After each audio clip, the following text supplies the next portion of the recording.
You're listening to AM 950 KTNF, the progressive voice of Minnesota. My name is JP Derbogosian. This is The Gailey Show. We're your answer to what's a queer thing that I can read, watch, or go to this week in the Twin Cities. And today I am very excited. Our guest is Sam Bergman from the Minnesota Orchestra. They have an upcoming Pride concert that will be airing a radio thing that will be live in person at Orchestra Hall on June 20th through the 22nd. So everyone, please welcome my guest today, Sam Bergman. Hello, welcome to The Gailey Show. Thanks so much for having me. Absolutely. So tell us about yourself and your role with the orchestra. Sure. So I play the viola, and I've been with the Minnesota Orchestra for just over 24 years now. I'm one of as many as 98 musicians in the orchestra when we're at full complement. And so just a small part of a really big ensemble, and happy to be with you. Absolutely. Wow. So tell us first about the upcoming concert. Right. So we got a new music director this year, chief conductor Thomas Sundergaard, who is our first, I would say, fully openly queer music director. And one of the first things that he wanted to do as part of his tenure with the orchestra was to do a Pride concert and to make it a part of the orchestra's main subscription series. And so it wound up becoming what's going to be the season finale for us, or the finale of our winter season. We sort of call it that, even though it's, even here in Minnesota, not really winter anymore. But yeah, it'll be our season finale. And this is a program that Thomas put together originally, I think about a decade ago, with the Royal Scottish National Orchestra, where he is also chief conductor. And it was a great success there, and he very much wanted to replicate it in Minneapolis. And so we're all looking forward to it. And what are some of the pieces that folks can look forward to?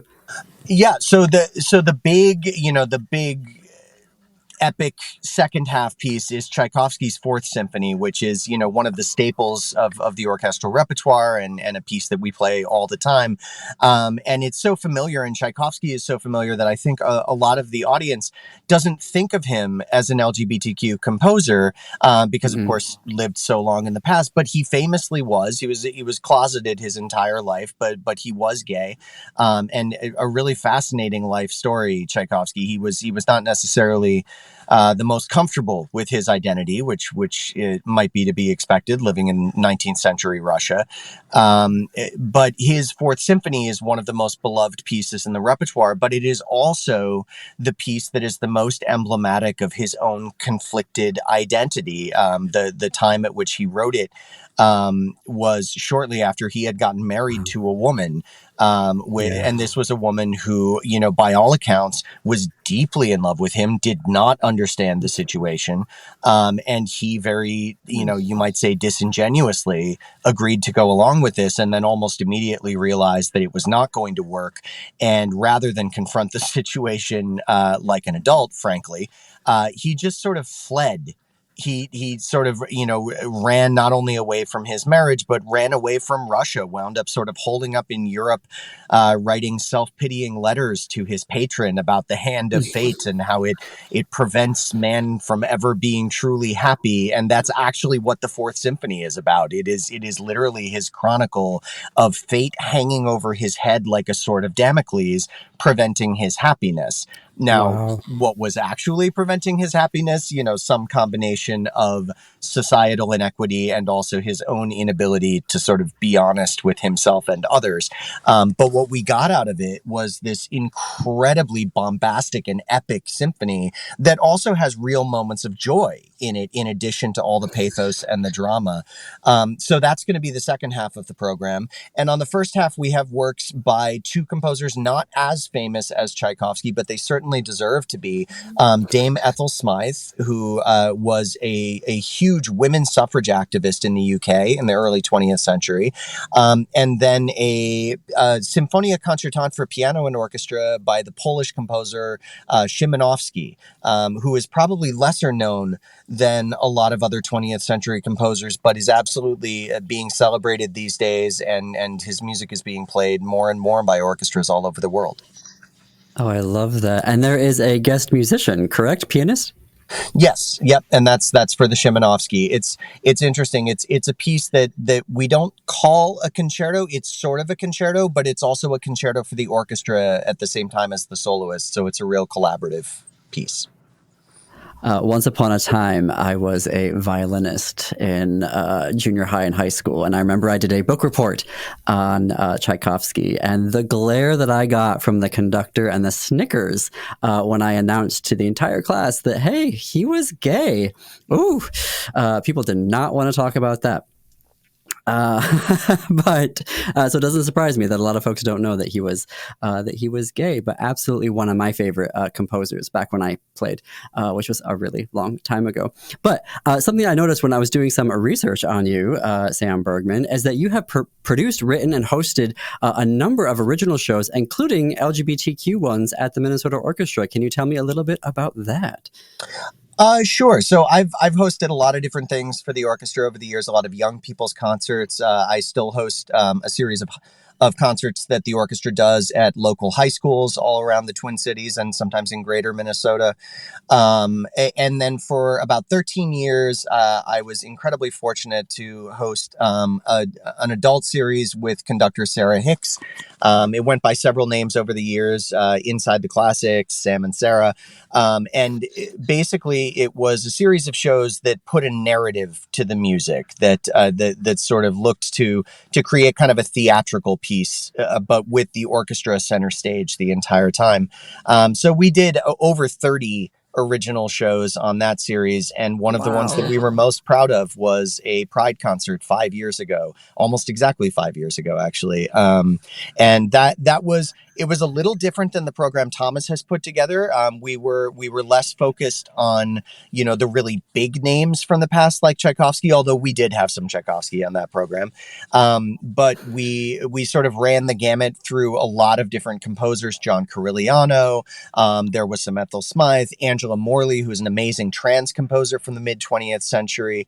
And so that was a night of just real joy, I think, and trying to communicate the sort of the joyous aspects of Pride. I think so much of the time when we get into, a historical examination of great LGBTQ artists from the past, the temptation is always to focus on the fact that they were not free, that they were not able to be open, that, and the Mm. various dramas surrounding that in their life. And that's a very legitimate place to focus.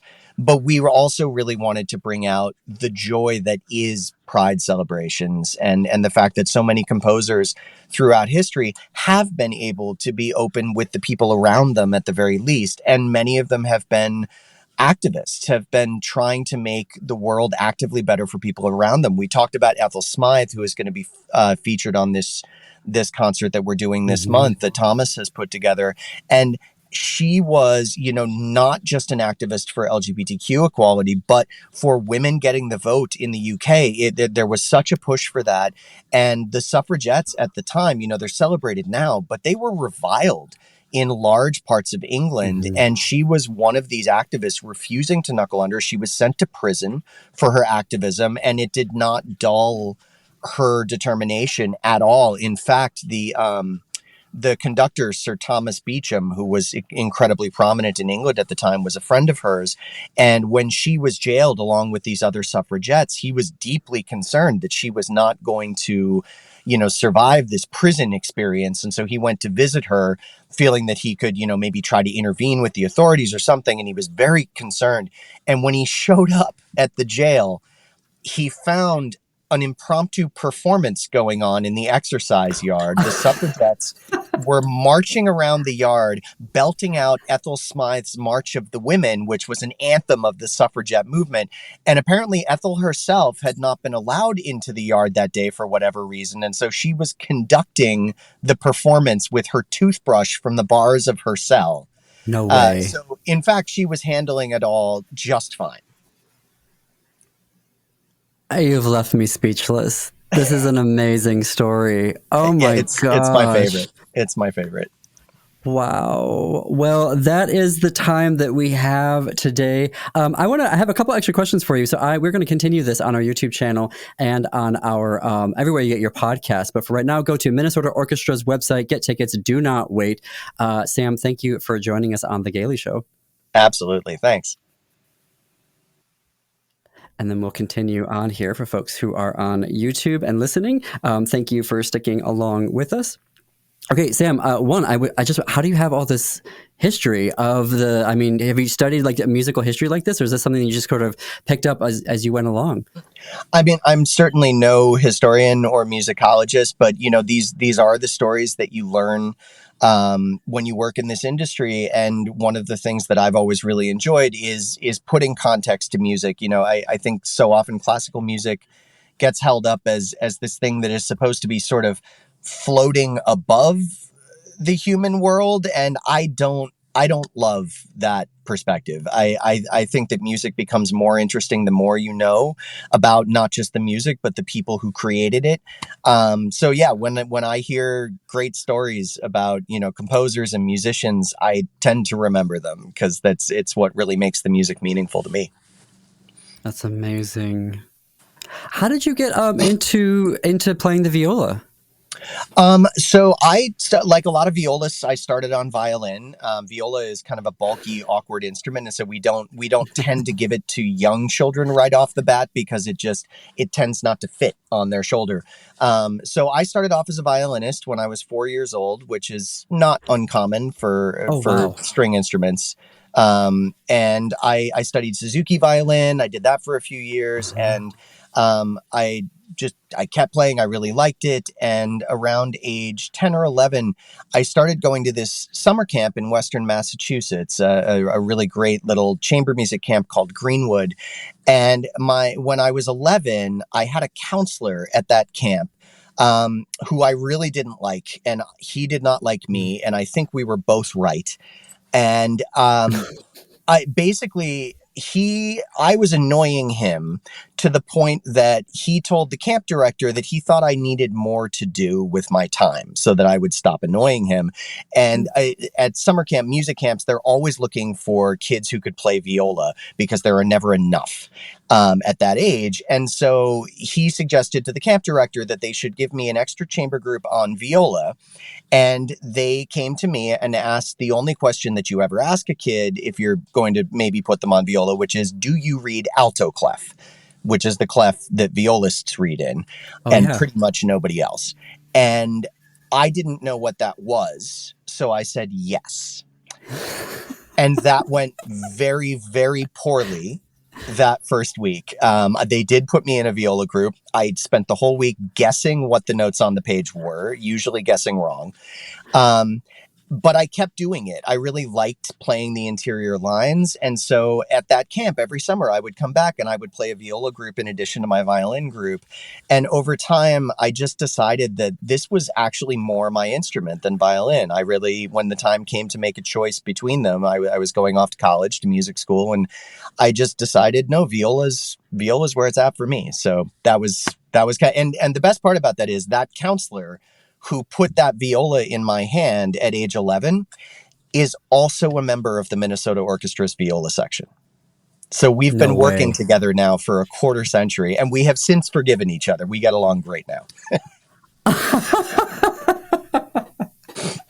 Oh, I love that story. Oh Yeah. my gosh. Um, I don't. I didn't pursue it into college, and so I am curious.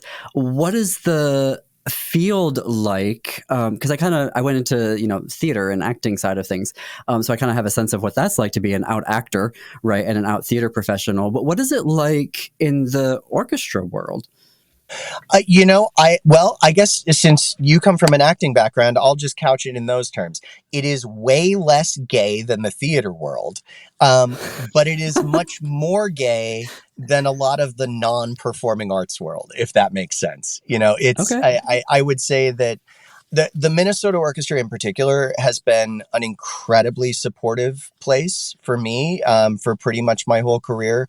We were one of the first orchestras to offer equal benefits for same-sex employees, healthcare benefits, that Oh, kind of thing, wow. back before marriage equality was a thing. And that was largely due to the efforts of a single violinist named Deborah Serafini, who's now retired, but who her first 20 years in the orchestra, she was the only out musician. If you can imagine 20 years Wow. of that, not just being a woman in what was then a male dominated field, but also to be the only out musician.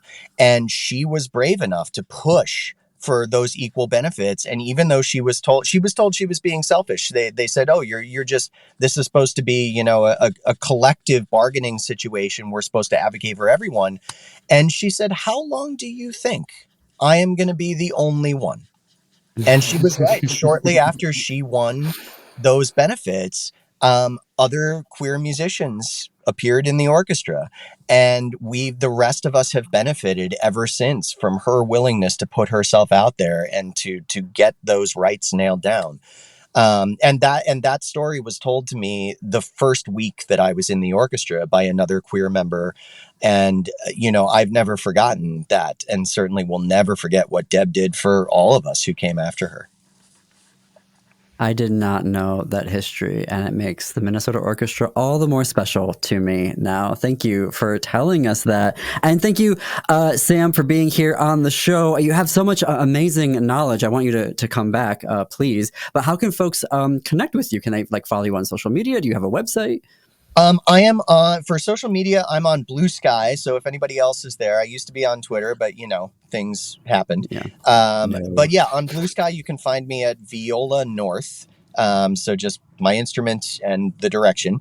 Yeah, I'm on there, and you can always find me at Orchestra Hall in downtown Minneapolis about 42 weeks a year. Amazing. Well, thank you, Sam, so much. Happy Pride. Happy Pride to you too. Well, that is our show for today. Thanks everyone for listening and or watching. Our podcasts are executive produced by Jim Pounds. Creative and accounting support provided by Gordy Erickson. Production, distribution, and marketing support provided by Brett Johnson, Chad Larson, Laura Headland, and Jennifer Ogren from AM 950. You can find us on social media. Search for This Queer Book Saved My Life on Facebook. We're at This Queer Book on Instagram and at _Gailey Show. Follow us on Instagram for preview clips from upcoming episodes. For The Gailey Show, check out our YouTube channel, unless you're watching us there right now. We're also on AM 950's YouTube channel and Facebook page. As always, you can connect with us through our website, thisqueerbook.com. On our website, you can leave me a voice message of the current LGBTQ books, film, or TV you're loving right now. And if you send me a message, I will play it on the air to share with our community. Go to our homepage, thisqueerbook.com, scroll down, and you will see an orange box with a microphone. Click it and share your message of what queer media you're loving to watch or read. And if you have LGBTQ entertainment news with a Minnesota angle, email gaileyshow@thisqueerbook.com. That's GAILY show@thisqueerbook.com. And until our next episode, see you queers and allies in the bookstores.